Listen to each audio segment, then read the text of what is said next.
Hey there, bros. Getting after it again here after a brief hiatus. And joining me in the pit today is Chris Saito. We had a really fascinating and interesting, if not emotional at times, conversation that covered the arc of his undergraduate career, how he came to find Kappa Sigma to begin with, a lot of the fun experiences he had along the way, including his ability to get his roommates to wrestle on command. Pretty interesting stuff there.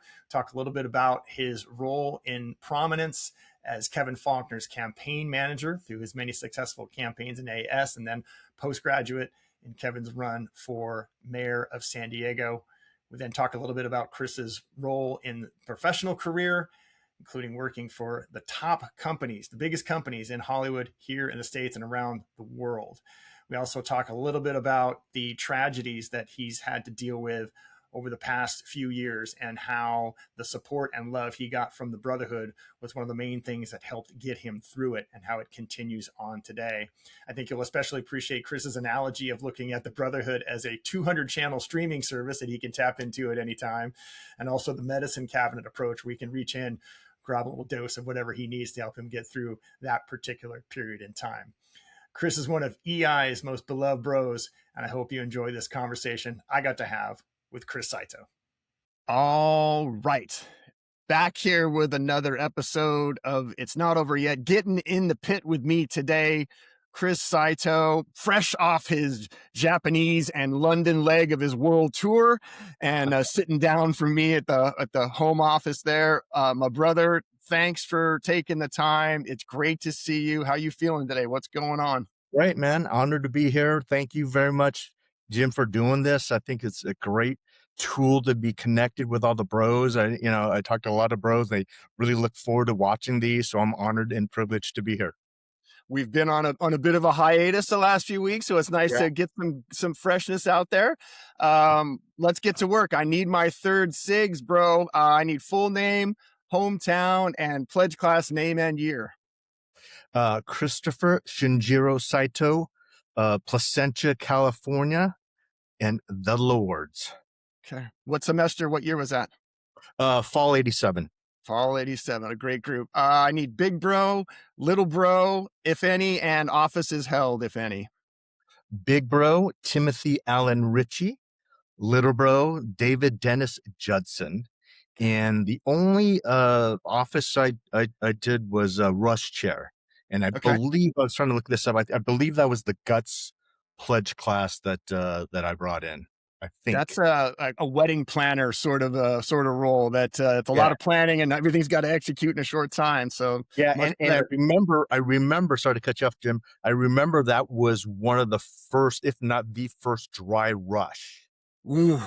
Yeah, and that was like we had some hardcore partiers, and they were concerned about like, how are you going to execute this? Like, how can we do this without drinking? You can't do that to us. And I'm not going to name names, Chad and Adrian, but, go ahead and put them in your room. As long as I don't know about it, it's good, So we ended up having a good rush, though. All right. I need to get clear on something right out of the gate here, and then we'll go back to the beginning. How the hell or why the hell did you allow us to get by pronouncing your last name incorrectly all these years? Well, technically it is correct. So in English phonetics, the A and the I can be a long A. And so I get this a lot. So yeah, in elementary school, the A and I could be Saito, like Saigon, or an A and I long A, and that's why. And so I'm gonna be a narcissist here. Once you're as popular as me, I couldn't change the world, right? And so once I became a professional and then moved up the ranks and, had the assistant and all that shit, they'd have to answer the phone correctly. And I've always dealt with global markets, right? And so especially with the Japanese, you had to pronounce the name in the Japanese pronunciation. So that's how it sort of segued out. And so in fact, one of my early assistants at Paramount, she goes, Chris, I could tell if it's your friend or business, because if I answer Chris Sato's office, they go, "You mean Saito?" Like, "Oh, you must be Chris's friend," versus it being a business contact, But no, that's and it's funny, I get that shit all the time, particularly from Japanese folks that hear you guys say my name, "Hey, Saito," but technically they're both right, bastardize your beautiful language. Yeah. I figured the answer was going to be more on the lines of, I tried to a couple times, nobody listened, and I just said, fuck it, I'm not going to deal with it. That's true too. That's very true. Both can be true. Both can be true. Tell me about Chris Saito when he hit the campus of SDSU. Who was he? What was he like? And kind of what drove you towards the Greek system as a whole? You know, it's interesting. You know, I first was originally there. I played baseball. You know, I was playing baseball there. I got hurt, and I was, you know, then obviously when that career was over, and wanted to rush, and I rushed both SAE, Sigma Chi, and Kappa Sig. And but out of pure coincidence, Tim Ritchie, who I grew up with when I was 8 years old playing Little League, he was a Kappa Sig. And I actually really give a ton of credit, and he doesn't get enough credit, in my opinion, about the transition in the trajectory of Kappa Sig, and that's Kenny Vills.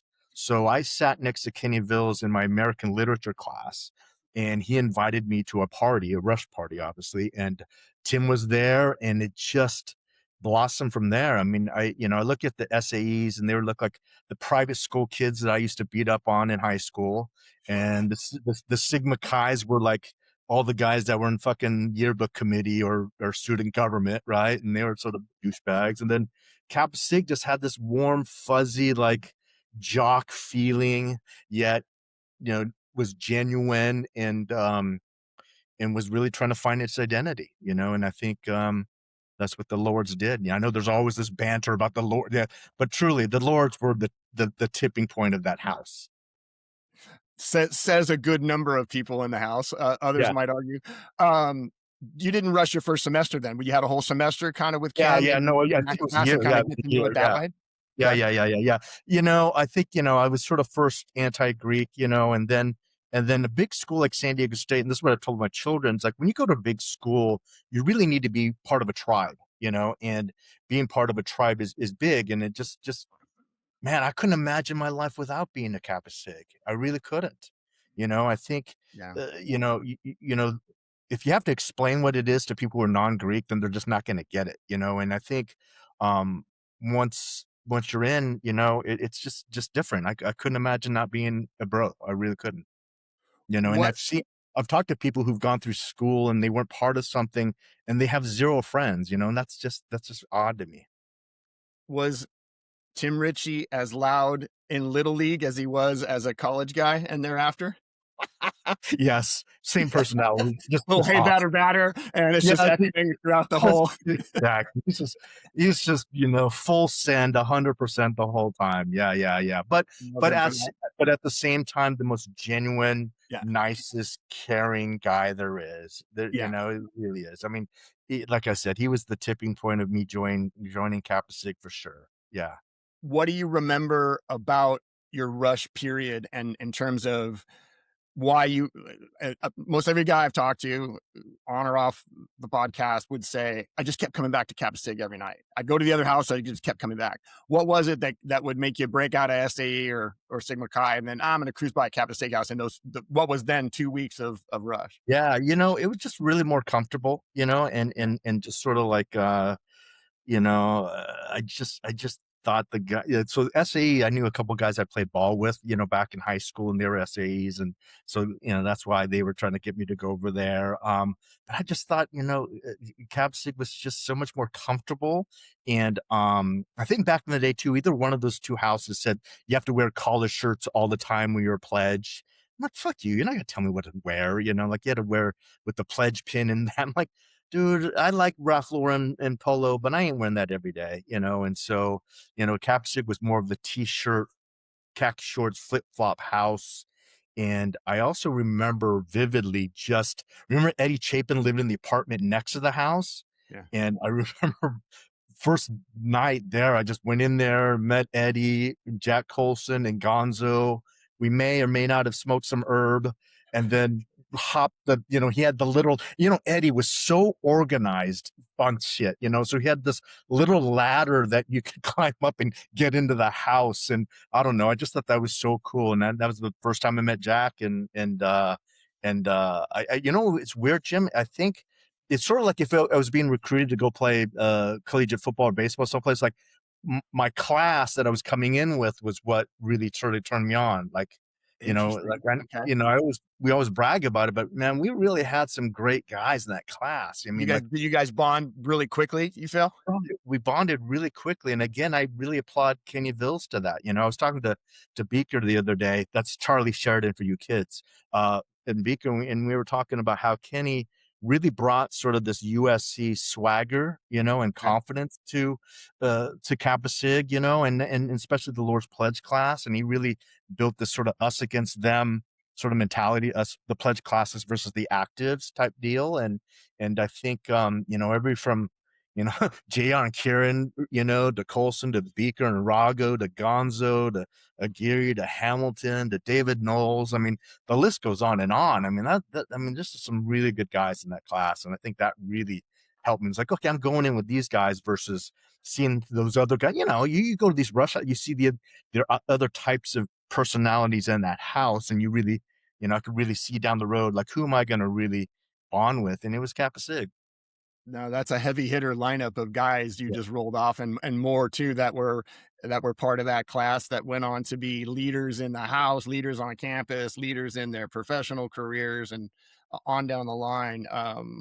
A great group for sure. And I do agree that that's one of the big shining moments in that arc of time in terms of bringing that level of talent and really elevating our our membership with just quality people, Yeah, bros yeah, that stood and the kudos test of to you time. guys for, and kudos for you guys for recruiting that mentality. It's sort of like, I mean, I was looking back, I think I started a text thread about naming pledge bros, right? And Yeah, um, I mean, like, dude, Dave Knowles was the best outside hitter in the Greek system, like the best. I mean, like that guy was just amazing. I mean, 42-inch vertical leap. Just yeah, I mean, I'm like, who is this guy? And he was amazing.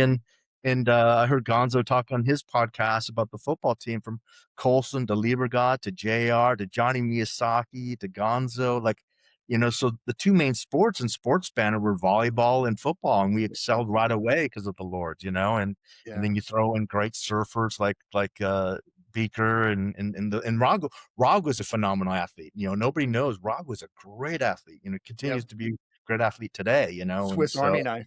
yeah, no, so just some really good dudes. Um, any challenges along the pledge semester? Did you ever? This question comes from one of our esteemed executive producers. Ever think about dropping out? Ever give it a second thought? Like, this isn't for me. I'm not sure if I'm going to figure this out. Yeah, a little bit. I mean, truth be told, like I was saying, the pledge class was very strong, right? But let's admit, some of the actives there before us were not as strong, right? And so some of that, and I don't want to name names and come off being a big dick, it's different. But my nickname during Inish was Dennis Connor because I sailed through pledge ship, and so I think Dennis Villavicencio gave me that nickname, like, oh man, you're Dennis Connor because you just sailed through, which he is absolutely 100% correct. I sailed through. I had an easy pledge class. I think, pledge ship because one, I had Tim Ritchie. If you have an influential bro, Oh yeah, a big bro, that means a lot. And dude, Jim, I was always busy, to be honest with you too. Like, I was working at 101 KGBFM radio station, trying to become a media mogul, and I was involved with student government, and so I had a lot of hall passes that enabled me to sort of not get in trouble. Plus, I did my shit. I never lost my docket, and I never right. talked shit to somebody. Like, it's pretty. If you're pretty straight and narrow, you're not getting in trouble. And plus, I had other guys in my pledge class that were idiots and losing their dokets, and so And then a took lot the shine off of that. Yeah. Look over there. look over there. I think Beaker lost his doket. Yeah. As somebody's whacking it to the tree. Exactly. Two nails holes in it now, right? Like, Yeah. that's not the first time. No, but I mean, I think this, Jim, and you're one of the great bros. I mean, like, you find the actives and that are genuine, are there for the right reasons, and then there's always the bros that they pick on you because the only moment in time they have on you is because they're inactive in your pledge, and so Right. they really take advantage of that. And we know who those guys are, so no And big I've deal. got this 4-month and 1 week window to do this on you, and then it all turns. So I'm going to get my money's worth now. Yeah, yeah, yeah. Um, what was your like? What are some of the memories you have of that initiation week? What stands out there in terms of either the coming together of you guys as a group, or blossoming as individuals, or was it more just like, fuck, dude, let's get through this 4 days and turn the corner here? A number of things. One, I think, we had to do sort of all these sort of pledge things. We had to go to a gay bar. That was fun. First gay bar with everybody. I sent you some pictures of us going down to Mexico to Hussong's and owning that. And one of the vivid memories, and sorry to call out JR. He tried to smoke a cigarette backwards. He's tried to smoke the lit end. I remember that vividly. But initiation was pretty scary. That's probably the only time that I felt sort of scared and intimidated, like we were across the street in our fatigues, in our red hoodies, and Brian Reed's on the roof, and the ring of fire's going, and all the bros are just screaming, like the scene from Gladiator, like we're like, holy shit, we're about to go in the pit,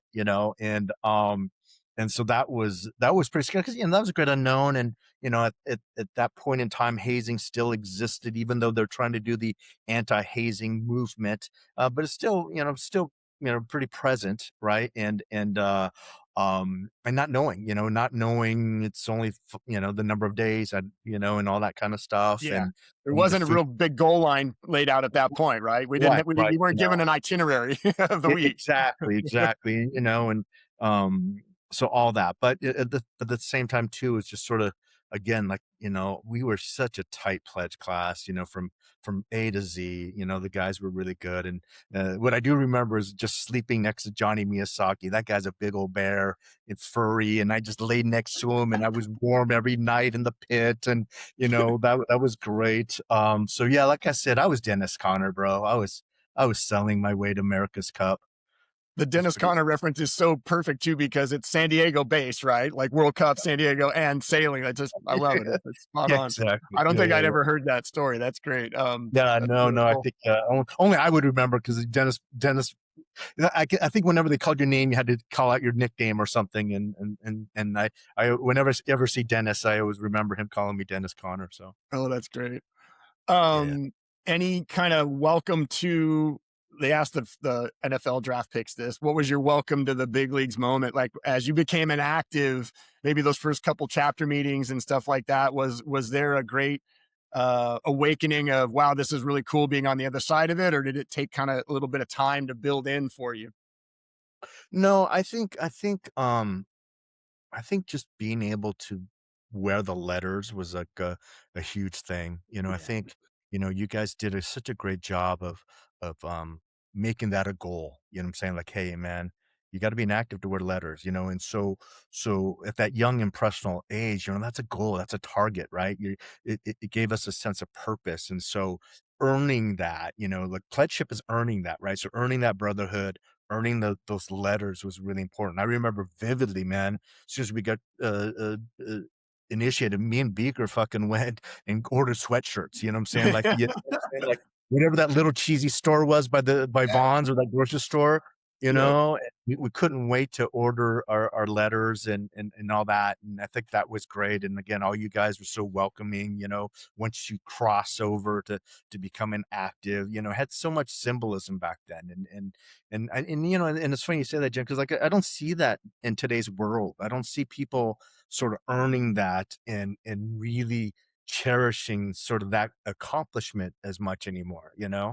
It's different. So all that, and I remember getting initiated, bro, and then we all went to Mount Etna's. Remember Mount Etna's? Sure. And I remember having this big dinner, and we fucking owned the place. Like the whole place was all Kappa Sigs, and that was neat. And I think that guy Herb still owes me money, because I think I bought him that dinner that night. But remember that guy?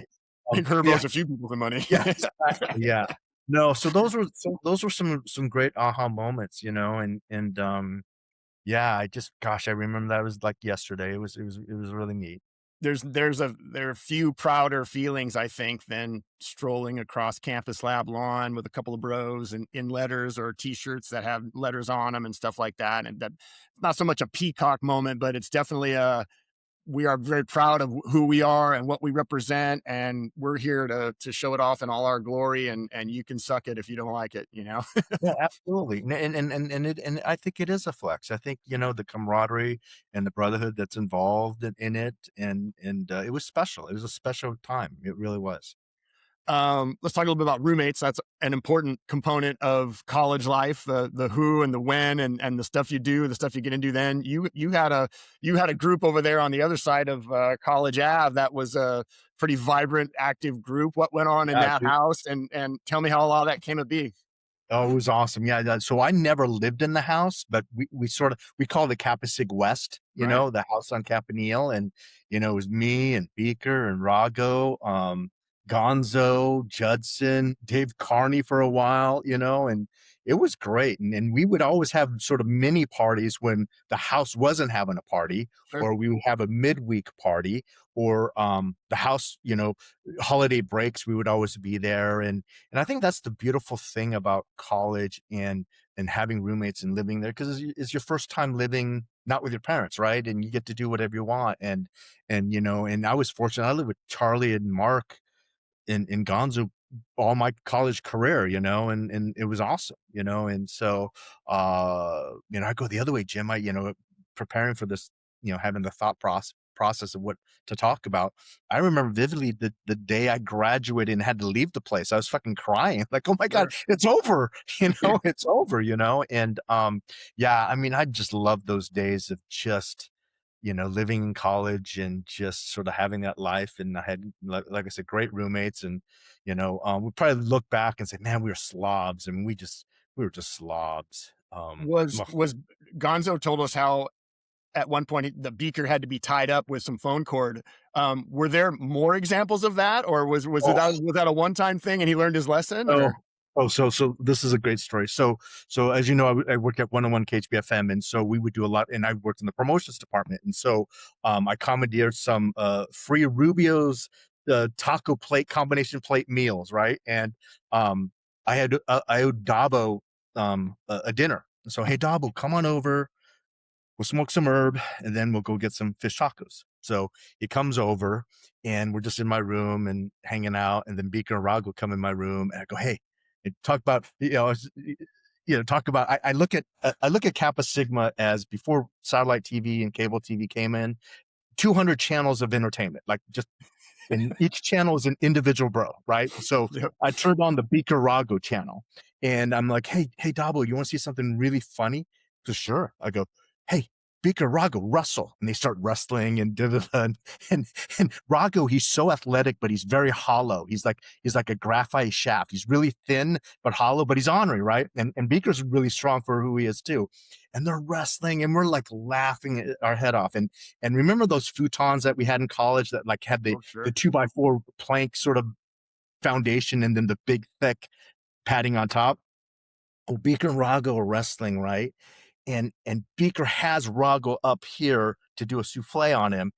And he looks at me, and he looks at the futon, looks at me, and I know exactly what he's thinking. I go, Beaker, no. And he looks at me, goes, I have to. And he pile drives Rago into my futon. Boom. Talk about bumming out my high. I'm like, oh my God. And Dobbo's laughing. He's crying, laughing. And Beaker's being so cool goes, dude, I'll fix it tomorrow. And there's Rago just stuck in the middle. He can't get out. And we're just, a little stoned and laughing. We leave him there. And we went and got fish tacos, and Beaker, sure enough, fixed it the next day. And but yeah, there's so many stories that again, every day was just so much fun living there. Yeah. So much fun going to San Diego State. Though it's a lifetime of characters for sure. Gonzo talked about it could be a movie, and easily you'd have to pare it down. It would just be too long. We'd want to relive it all from the start. I think if we could, we should write a book and everybody can contribute stories. Yeah. Rush Chairman, tell me about that experience, what it taught you, what you learned, any of the fun elements of that, because that's, I think, it's a hero's job, man. We expect so much out of that rush chairman, especially at that time with the changing liabilities that we were going through, because up to that point, it was probably a week, at least a week, if not 2 weeks long of wet rush, right? Where we had different alcohol themed parties every night for 2 darn weeks in a row. You get thrown the hot potato of saying, okay, now we got to completely pivot to a dry rush with Doug Case cruising by all the time and coming in with his noise meter and and looking for everything else. What sort of leadership skills did you learn from that? And how easy was it to make that pivot on the rest of us knuckleheads in the house who were demanding, we want our wet rush?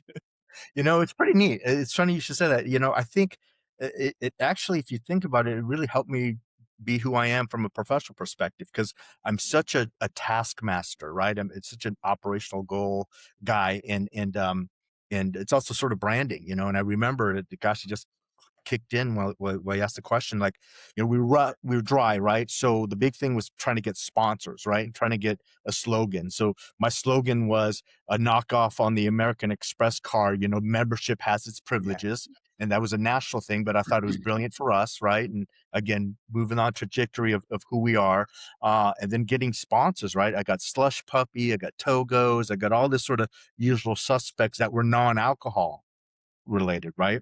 And funny story, and it just shows you the example of how far-reaching Kappa Sig is.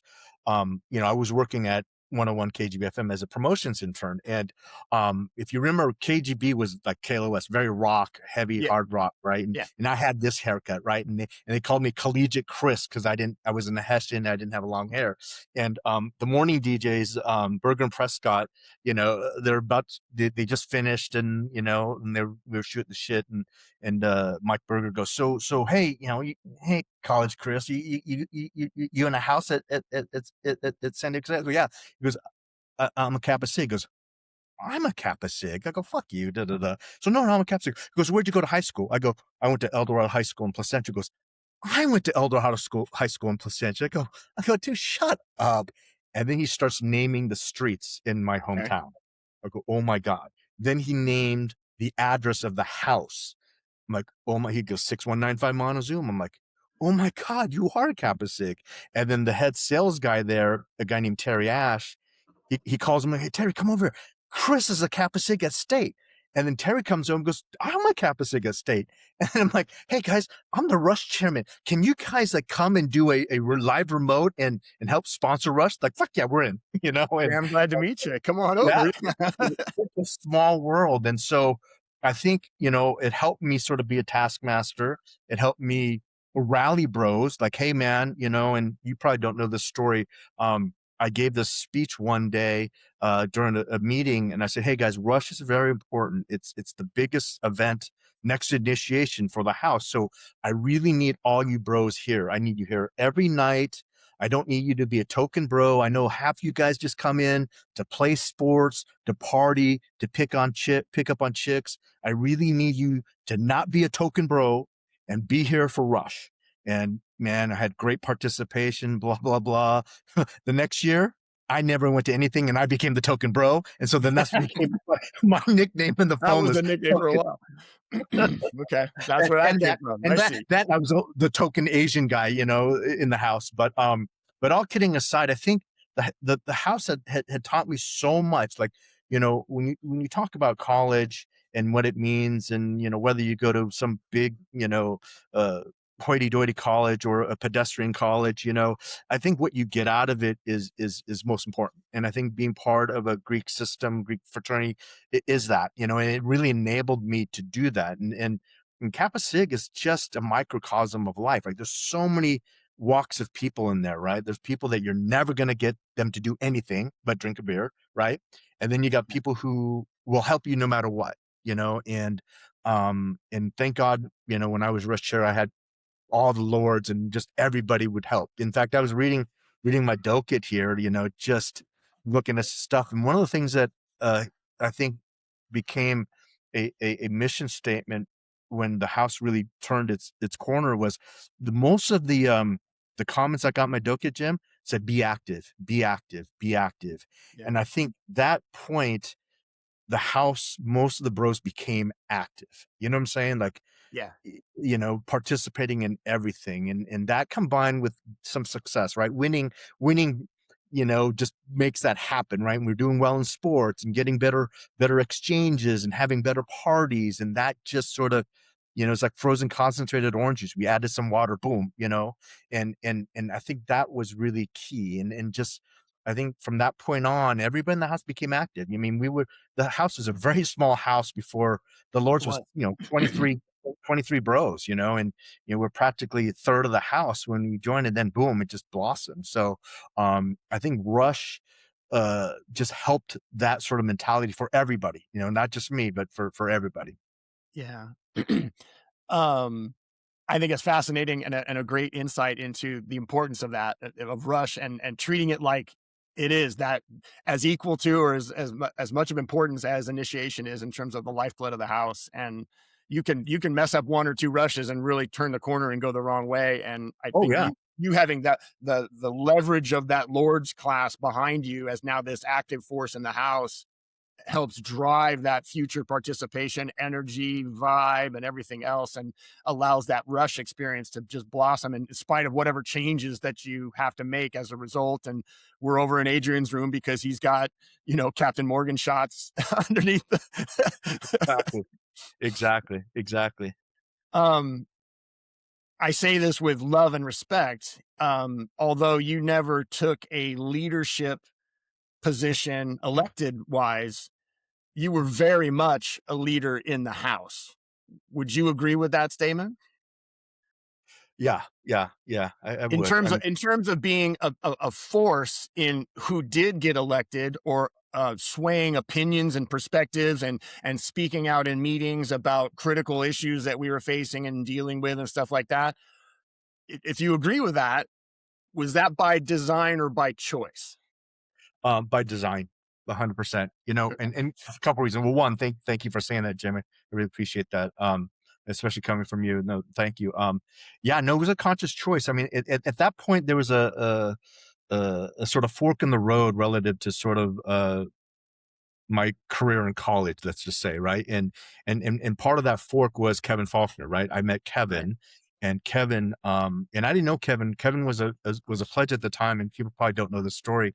He was a pledge at the time, and he had ran for VP and lost. And one of the biggest moments of him showing his character to me was he had just lost this election at school where, you're putting yourself out there, right? You're running for something and and he lost, right?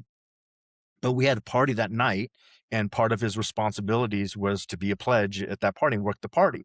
And I just remember being so um enamored and impressed for here's this guy who just did a week's worth of campaigning, just poured his guts out, and he lost. But yeah, still so like nobody, I know I certainly wouldn't have blamed him if he decided just to stay home and just sulk in a beer and just do that. But he didn't, right? He chose to go to his house, do his obligation to be a pledge, work the kegs, work the front door. And I just remember seeing that. Man, that's a guy that got some character, right? You just laid it on the line and you lost, but he's there working, da da da. And so that was just a really impressive from a pledge. And and 2 weeks later, the guy who actually won um got disqualified because he cheated on the budget. Like he overspent on the election campaign. So they had to have a special runoff election.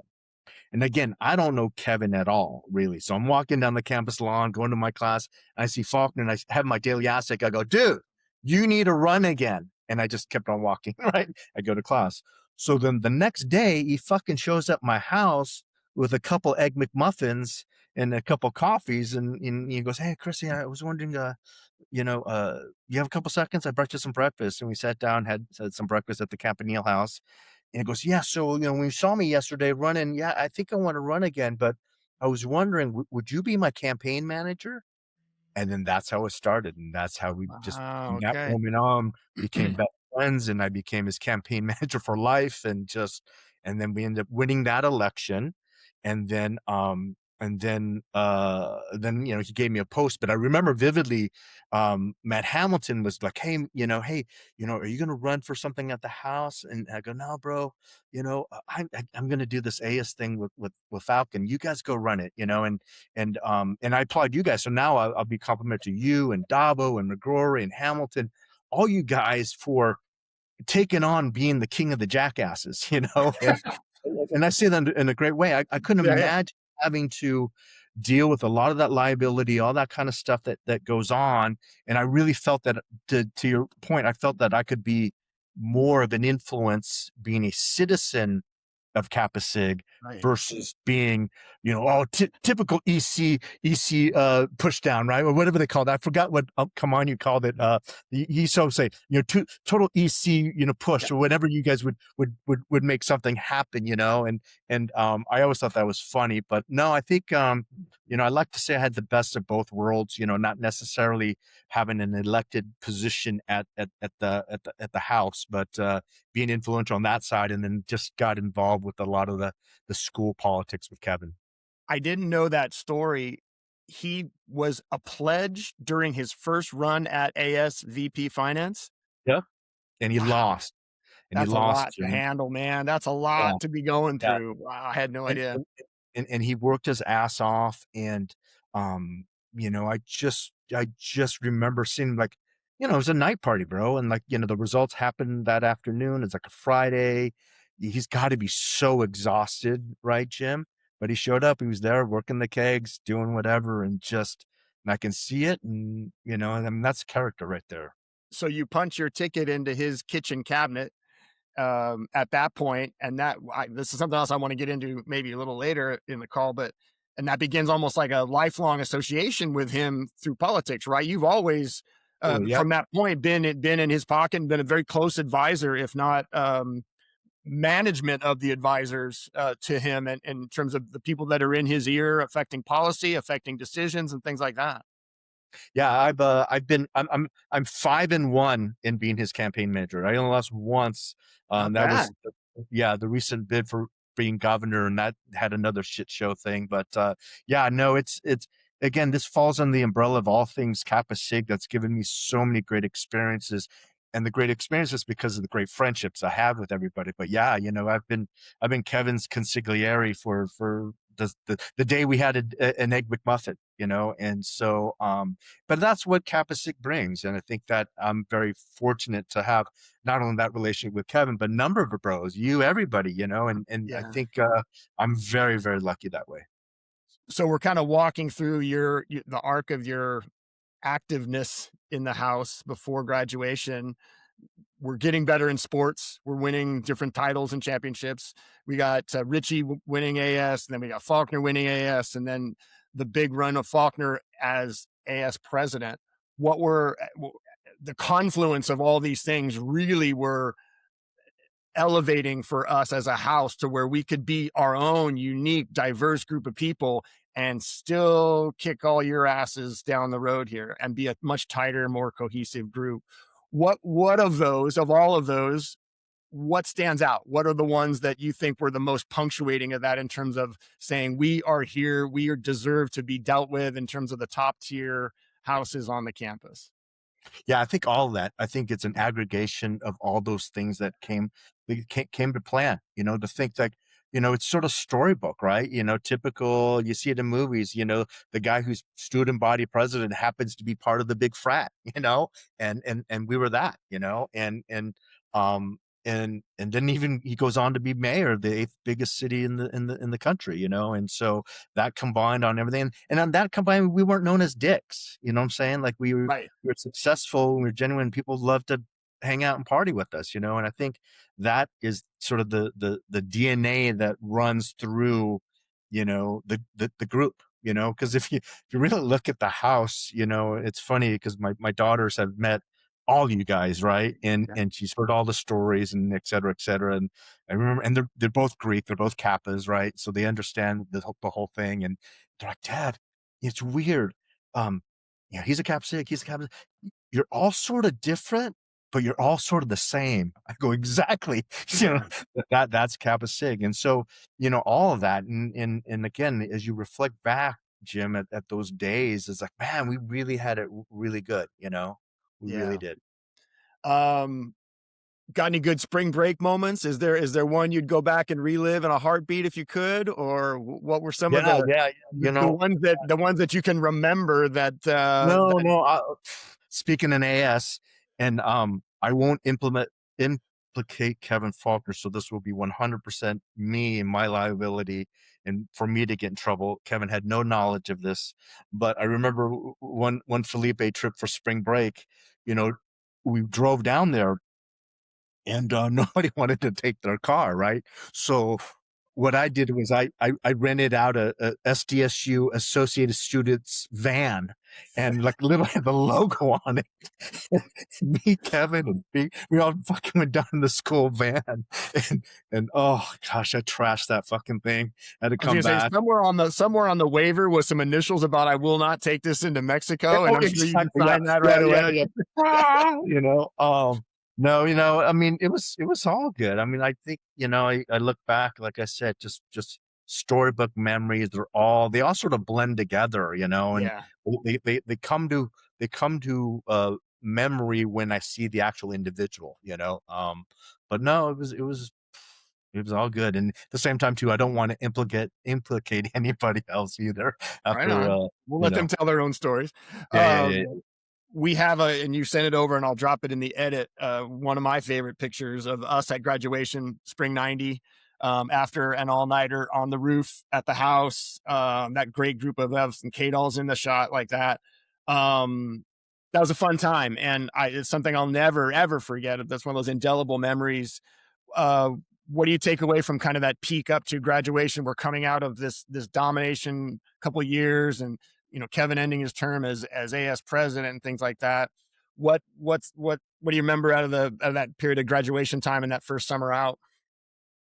I think for anybody who's graduating college, that I think that moment, that photo is a very St. Elmo's Fire photo. Just reminds me of that sort of that time and place. And I think, like all of us, man, we were just trying to find ourselves. Just really like what's next, right? And I just remember, like, okay, we graduated, like, and that's tough because I mentor a lot of kids, and that's what they struggle with. And I remember harkening back to us, that's what we struggle with, right? Because, like, once you graduate, there's no place where you have to go, right? You have to go to class. You had to go to this, maybe you had to go to that part-time job you had, but that wasn't necessarily a career at the time, right? And I think that part was hardest.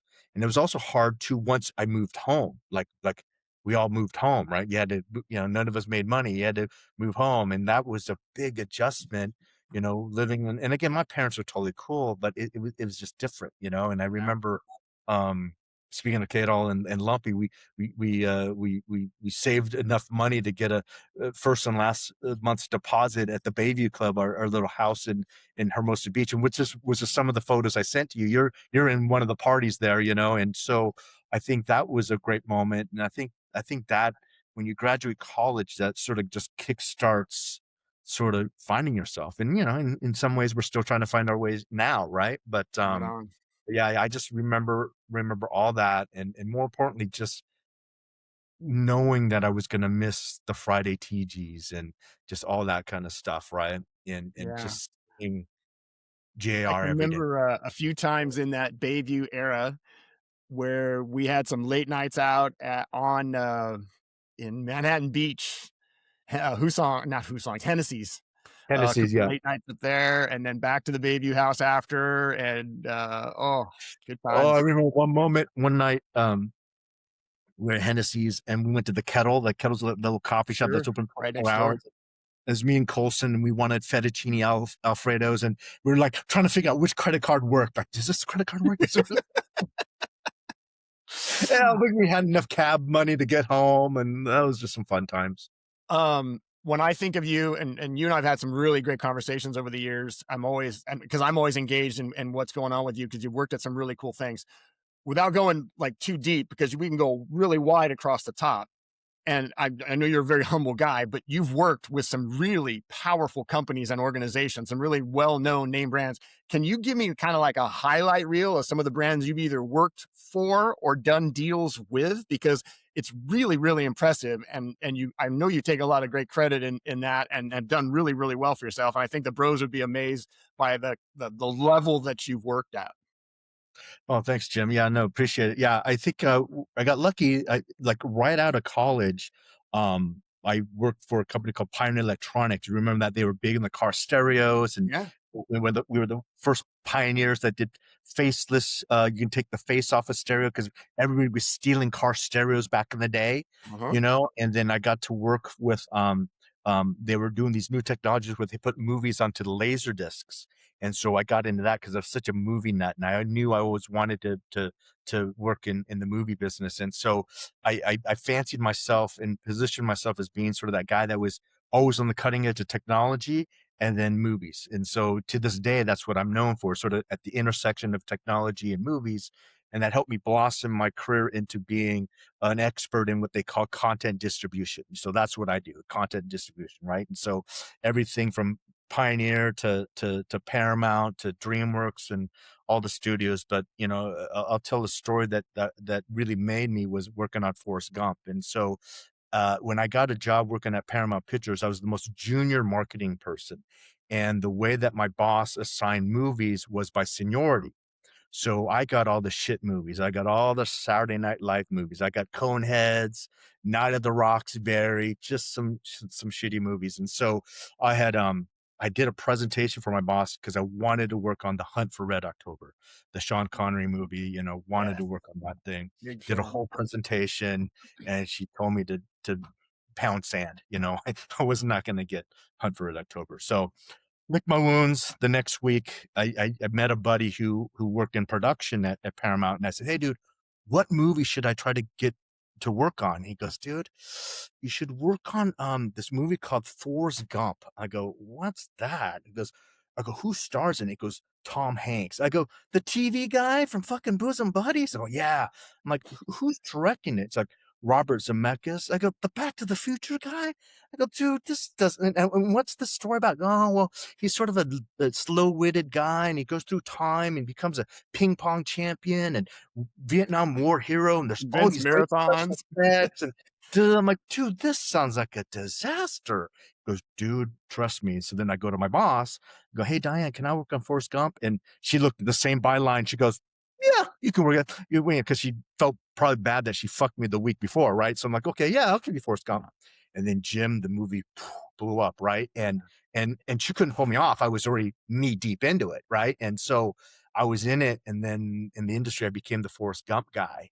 And then I leveraged the shit out of that, and I became the James Bond guy. I became the Shrek guy, and then so on and so forth. And so that really helped me sort of launch my life, you know, in a weird way. And then, you know, I mean, I just like to talk. And so I just became sort of this expert and of course my Japanese heritage and my ability to make connection with the Sony guys. And so I knew every manufacturer in Japan, and they were so hungry for content. And so I would just marriage that, you know, thing and then just sort of blossomed. And so I've been very lucky to make a career out of it. Oh, dude, that's fantastic. Just that you talk about a heavy hitter lineup of companies and things like that you've done deals with and have worked with. I think that's a pretty impressive resume, bro. Good on you. Is it? Yeah. I mean, how taxing is it to work at that level in Hollywood? I can imagine it's just an absolute meat grinder with just these massive, expensive deadlines and people just freaking out all the time. Is it that bad? And you're such an even keel guy. Does that hinder you in any way, or do you just kind of roll with it and are able to navigate it and make the best of it in spite of what Hollywood demands on that lifestyle? It's exactly what you said. You know, when I was younger, it grained on me a lot. It Uh-huh. really grained on me a lot. As I've grown older and hopefully wiser, but definitely older, I've learned how to manage it better, right? And not to brag, but I just landed the last deal in Warner Brothers history before they're going to be bought by Yeah. Paramount. Yeah. Yeah.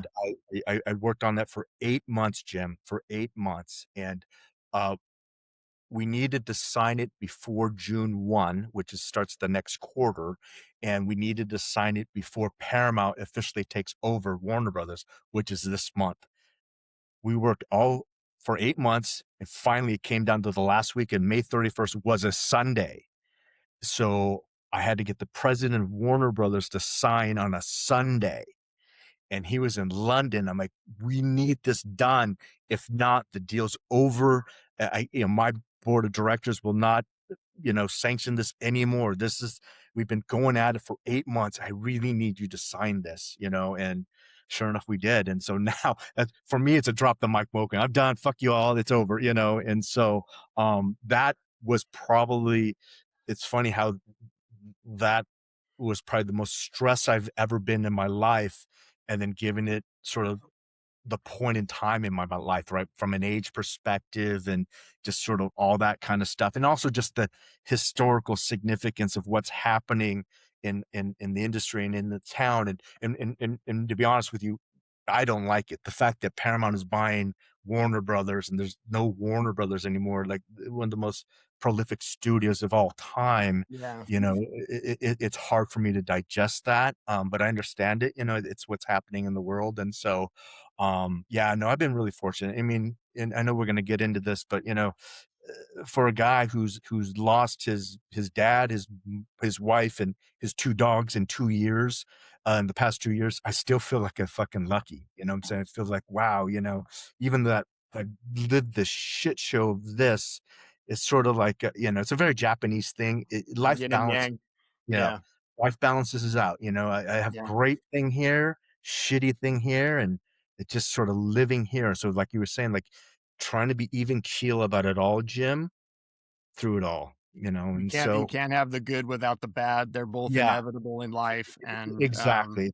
So I don't ever lose sight of that. I never lose sight of being grateful and having gratitude, and I never do, because of that involvement at that Hollywood level, and also with your time working with Faulconer, I want to give you a chance to kind of wow us with something here, if you will.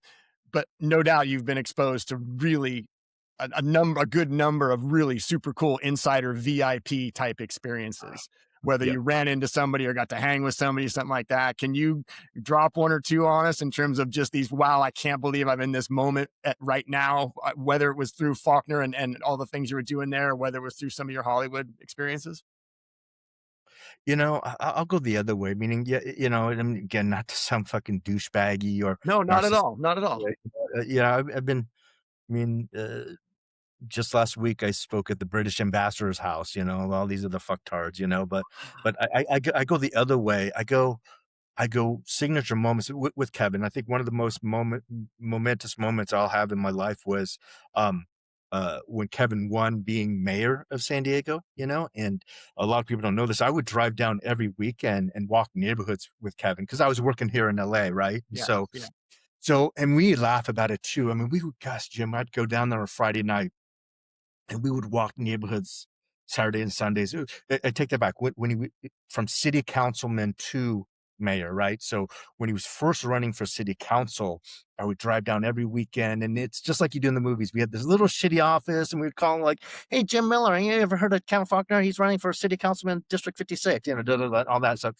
But the thing that Kevin and I had the most fun is we'd walk the neighborhoods, right?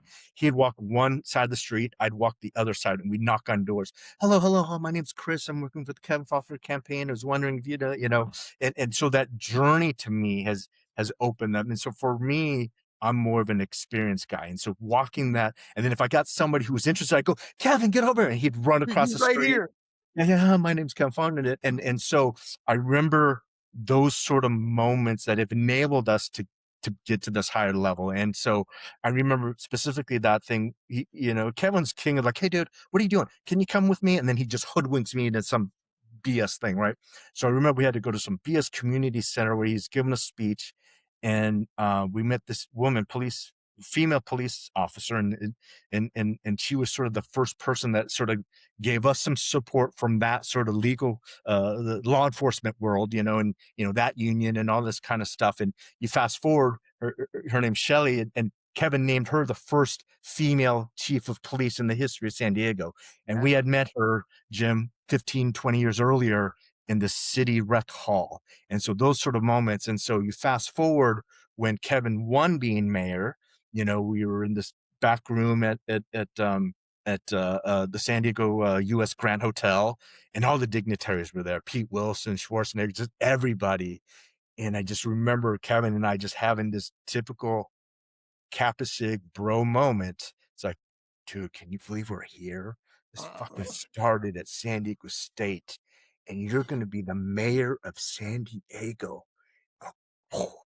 Dude. So for me, given the theme of this podcast about Kappa Sig, that to me was the moment of that, and so, yeah, sure, I've met stars and all that kind of stuff, but like that sort of bro moment and knowing where we came from to where we are was pretty special, and I remember like it was yesterday too, just he and I having beer, and it's like, dude, I did it.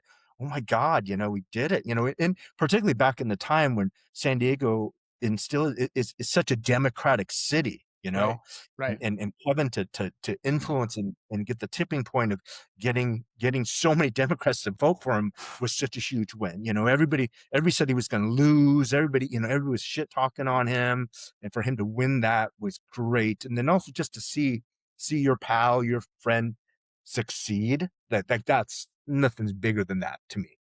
Yeah. I love that. And to see the culmination of all that hard work and everything like that. And then having that realization moment that you really kind of stopped thinking about a long time ago, because you had everything to do to get there to do first. And then to be able to have that, and what a special moment in time that's got to be. That's going to live with you forever. Yeah. So sort of those things, again, circle back to the brotherhood, to me is so, I've traveled the world with Kevin. I've traveled the world with Dobbo too, and that doesn't happen, Jim, if I'm not a Kappa Sig. It just doesn't, Yeah. And so Yeah. and those things that we all have sort of that, those moments in time, right? That happen, and I've been fortunate to have a couple of them. Yeah. You're the member of a club of distinction that I'm sure you and the other members of would rather not be a member of that club. I want to get your thoughts on that. And mostly, I want to know how it made you feel to get the support you did at the time that you had to enter that club. Yeah. And I'm not trying to be cryptic here. I'm talking about the passing of your beloved wife, Robin. And I now have two pictures that I'm glad to have. But if I didn't have them, I'd be probably better off, because I know the people in them would be better off as well. And that's this gathering of bros that occurred at these two memorial services. Relate to us what that feeling is like in terms of the support that you got from the bros in the community here that came together for you. Dude, everything, Jim. I hope I can make it through this segment without crying. Me too. It meant the world. I mean, like, back to the point of saying it's weird to say that I'm lucky, but I am lucky relative to having all you guys. I mean, think about it. There are not many people in life that had gone through what I had, and then have two dear friends, bros, who have gone through the same thing. Johnny McGrory and Johnny Johnson. They both caregived for their wife, who battling cancer, ultimately died, and it's called anticipatory grief. And I will admit that I was in denial of it for a couple of years. I was, because when you're fighting cancer, you can't admit to it winning, right? So you're like, we're gonna beat it, even though she only had a 1% chance. We're gonna fucking beat it. Fucking beat it. And we do an annual spring training trip, which, by the way, you got to go. I know a couple of times you'll say you're gonna go. And so Johnny Mac was there, and Johnny Mac, man, he's been my therapist, my rock. If Johnny Mac is in my presence, he will never pay for a drink or food. he's sponsored for life. He's my She's a hero. therapist, and he was so candid, honest, poetic, and it's what I needed to hear. And he really helped me, like, 3 years ago, like probably halfway through Robin's battle with cancer. And if it wasn't for Johnny, I'd be, I mean, I'm a shit show. I'd be worse. And Johnny's just one of them. I think, and if I forget any bro's name, it's not because you don't, it's just hard, to remember everybody.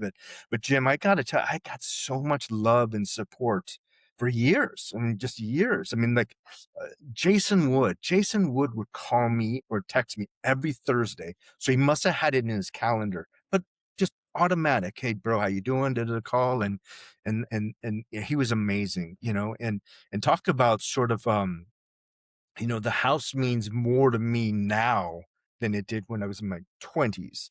And I think part of that is just life, right? Life goes and all of us goes. But, I look at Kappa Sig as like my medicine cabinet as well. Like in college, it was my entertainment center, right? I had 200 channels of different bros to call on.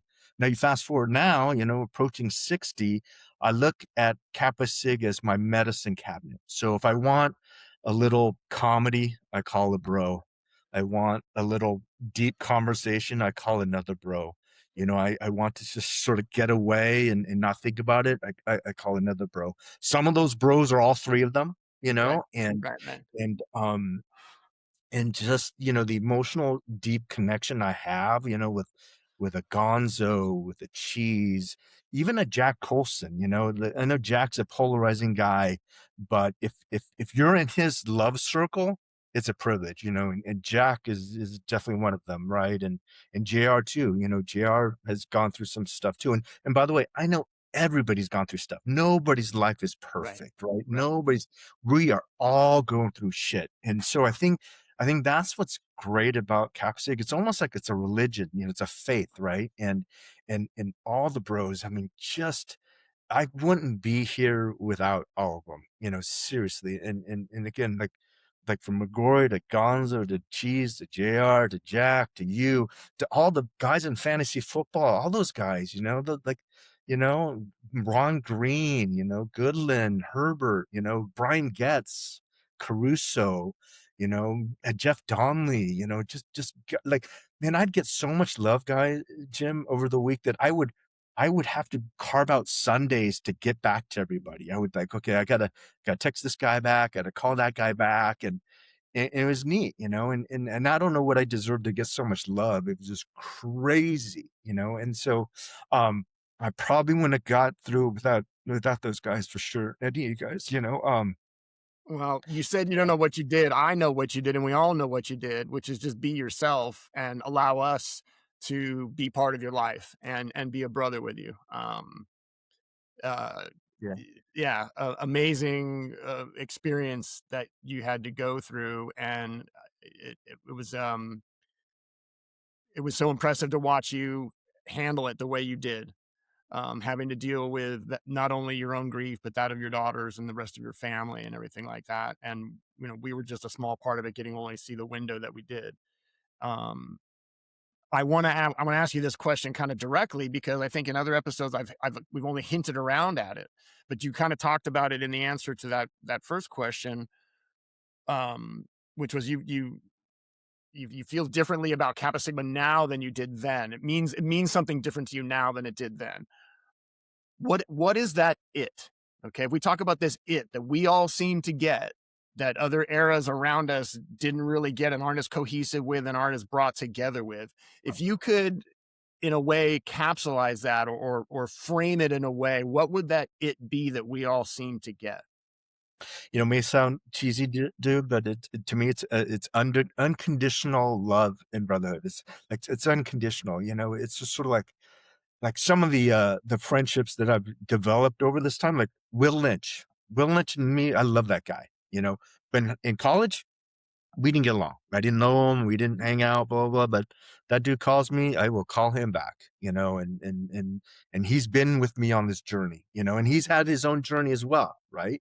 And I think as you get older, I think, understanding that we're all part of Kappa Sig just sort of just covers all sins, and and it's this unconditional, no matter what, they're my bro, and I can't explain it. You just have to know it. And you just gotta have to live it, and it's sort of a religious thing in a weird way, I mean, just, and I think it's also, I think we have so much history that we can instantly catch up, even though we haven't talked to somebody in a year, a month, or, what have you. Like, Josh Jahnke, he's one of my bros, talked to him on Sunday, same thing. I know he's a polarizing guy, but he's a fucking great guy, and you're in his love circle, same thing, I think Josh gets a bad run. Yeah. I think he had this guy, and Josh, we want you on the program. We're going to get you on here. But he had this attitude and everything that as an undergrad that kind of made him stand out and just take so much shit, but he never seemed to bother. I wonder if behind the scenes he'd go home and just slam the door. These guys, I fucking hate them. No, Josh has an amazing self-esteem, self-pride. No, he's awesome. But just all and that's what it is. I think we're, I talked to Gonzo about this a lot. You're on the text threads and all this stuff. I think for all of us, when we go back and we talk to each other, we're so fortunate to go back in this portal of time that reminds us of that era, right? In that time. And then you fast forward in life, right? And there's no judging, man. We are who we are. We've gone through what we've done, and nobody's had a perfect life. Nobody, and everybody's gone through shit, everybody's gone through ups and downs. And I think the other thing too is, we know we have each other's backs, and I think that's important. And a lot of people don't have that. A lot of people, Jim, I know you're tight with a lot of bros. You can text and call anybody, and anybody would come to your rescue if you needed it, right? And I think that's, a lot of people don't have that. A lot of people, like, I had recently had dinner with the top executive at Paramount, and he was mentioning, he came to the service and he was good friends with Robin, and he said, man, two things I always get. It's like, man, your service was so beautiful, and Robin was such a firecracker, and two, man, you got some bros, like you got some bros, and a lot of these guys are Sigma Chi's or SAEs at other houses, and said, man, I can't believe at this age you've got so many bros that showed up. I go, yeah, dude, it's Kappa Sig. It's just Kappa Sig. Yeah. I can't explain it, and that's the best way I can describe it, Jim. It's just sort of this religion that we all have, like, a different background about it, but we all believe in this one thing. And it may sound cheesy, but it's true, right? It's not cheesy at all, man. I'm always mystified when I run into somebody else from another fraternity. And you probably still are friends with some guys from state or whatever. And we talk about doing the stuff we do in the big groups and the homecomings and the drafts and things like that. And they're like, oh yeah, I don't talk to anybody back from my era. It's like, too bad. You missed out, Yeah. I mean, how many years have we done the fantasy football league? Like, going on 40 years. Yeah, 40 years. Yeah. For the one league, and the other one's not too far behind that. Maybe only 35, 36 years. Yeah. Yeah. Or you think you're ever going to win? I'm the Buffalo Bills of that league. I'm the Buffalo Bills of that league. I'm Jim Kelly. Joe would say, thanks for the donation. Yeah, exactly. I'm donating to the Joe Caruso Fund for sure. But even those guys, like honestly, I love those guys. I see them really probably once a year. But man, just all love for Caruso, all those gets. Those guys are just. That is a weekend that is baked in stone. There will nothing, except maybe a death in the family, like that would disrupt me from having to go or getting to go to that weekend. There's just no way. I look forward to that so much every year. How about that dinner we had last year in that dark corner of that steakhouse? There was only 4 or 5 of us, but my God, we sat there for 2.5, 3 hours, and it was the coolest thing. Yeah. So, I mean, gosh, I mean, just everybody. I mean, Jim, like I said, I'm just so fortunate to be part of this fraternity. I'm so fortunate that it's funny. Jack was telling the story the other day about somebody said, "Oh, you were a Kappa Sig," and Jack goes, "No, I am a Kappa Sig." Oh, and I love that. Isn't that poetic? No, I am a Kappa Sig. I am. Fuck yeah. All right. Before I wrap you up with your stare into the flame portion of the program, I'm going to give you dealer's choice here. I either need a Jack Colson story or a JR story. You can go either way you want. I'll go Jack story.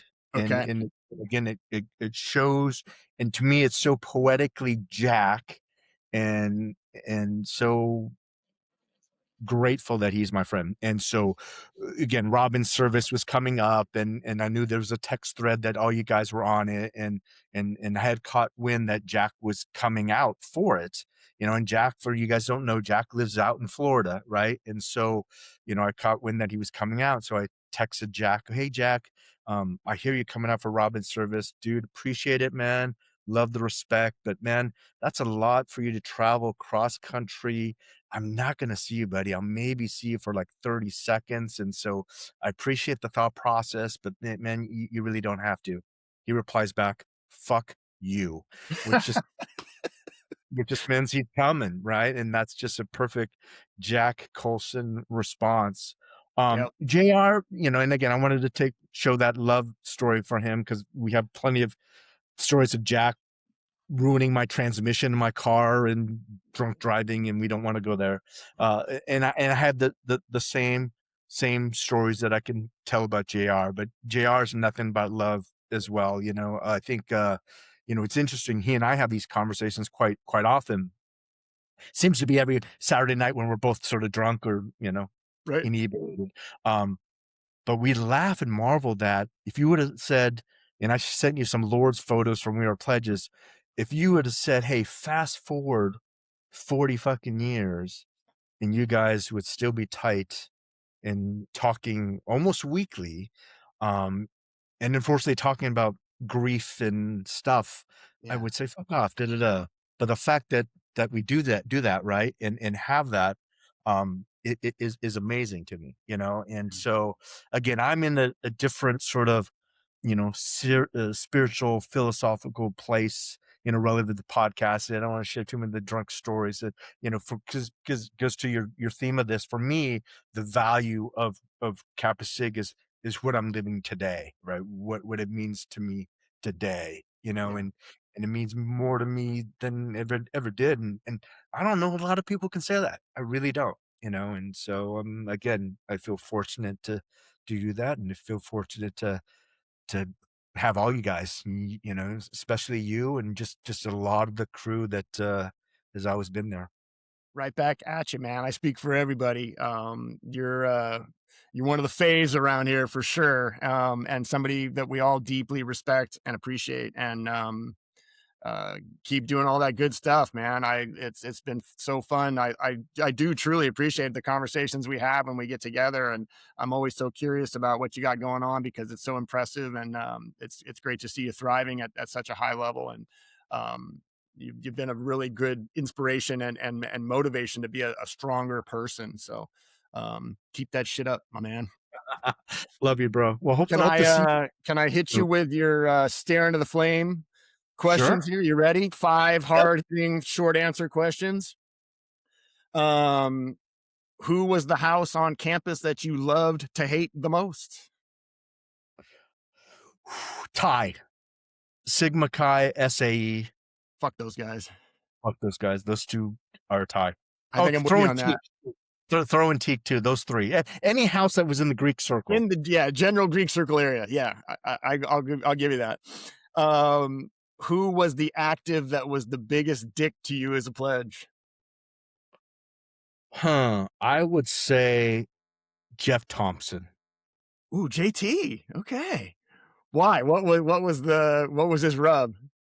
Just you pledge, my pledge. Just again, not harmless, but almost in a drive-by sort of way too, right? We just kind of snark at you when he's walking away. Like I said, I was Dennis Conner. I mean, it was harmless, but he was the one that irritated me the most. And I don't know if he'll see this, and I hope he does. I just felt like he did nothing for the house. Like I don't think he was active. Like, what did he do? And just picked on pledges. So. That's great. What do you do around here? I just pick on the pledges. All I remember is he roomed with Johnston, watched a lot of porn. And picked on pledges.